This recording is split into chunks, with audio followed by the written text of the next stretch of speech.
Hello and welcome to my studio tour. As you can see, I have all of the Roland Airas, the P6, T8, S1, J6 and the E4. And I actually keep it laid out on my desk like this most of the time. However, when I make videos for YouTube, I typically use this tripod thing, this clasp, to hold my phone camera facing straight down. And actually it cannot capture all 5 in the shot, so usually I arrange them in different orders. But when I'm actually jamming at home and actually making music for video games or for whatever it is I'm doing, this is how I lay them out. And let me tell you how I connect them all, because I often get comments asking, oh, how do you get the sound out of your devices and how do you do it? Well, as you can see, I don't have an audio interface. Well, I do. I have one down there that I don't use. And the audio you hear is coming from this microphone straight into the Roland Aira, and the mix output is going into the mix in of the J6, and that is daisy chained all the way through the mix out to mix in of the S1, to the mix out to the mix in of the T8, to the mix in of the P6. The mix out of the P6 is going to my speakers straight directly, no audio interface in between. And the audio you can hear right now is actually coming out of that white USB cable straight into my phone. And that's all there is to it. One other thing that I do is starting with the J6, I use another set of cables to plug into the, it's not the sync port, that's over here, it's actually the Midi port on the back.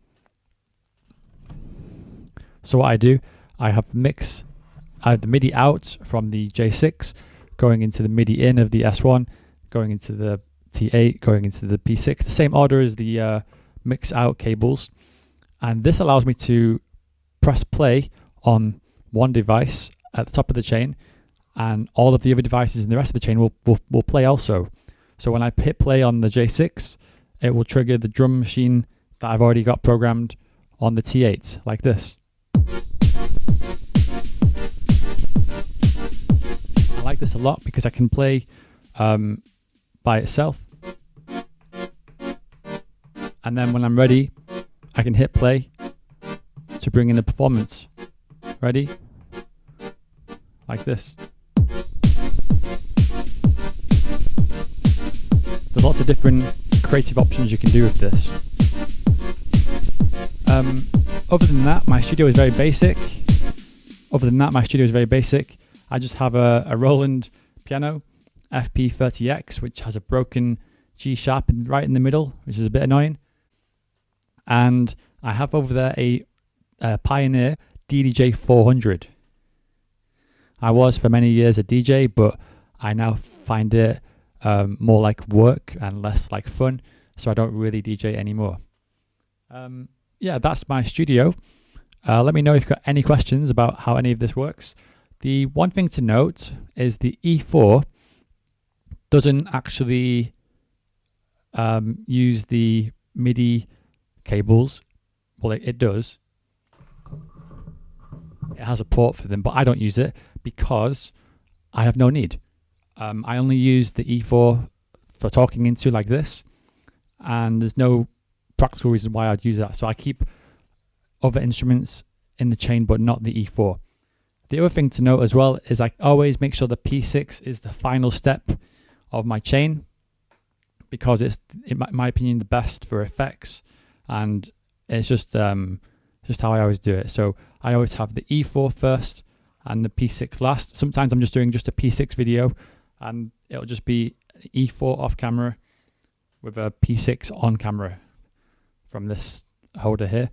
And sometimes I might have just a showcase of a T8, in which case the P6 will also be hidden off camera, but the audio will be going through there with a daisy chain of the E4 to the T8 to the P6, if that makes any sense. Anyway, I hope that answers some questions. I get a lot of comments asking how does the audio work, how do the cables work. I've done a video before in the past about how the cables work. You'll notice now that I've got smaller cables, I have got a very long cable here for the E4. That's because often I keep the E4 out of sight, so I need a bit of extra length. But the rest of the cables are all very short 1 foot cables. And in case you're wondering what type of cable they are TRS cables. I had to do the audio in post for this bit. Anyway, that's that. Thanks for watching. More tutorials coming soon.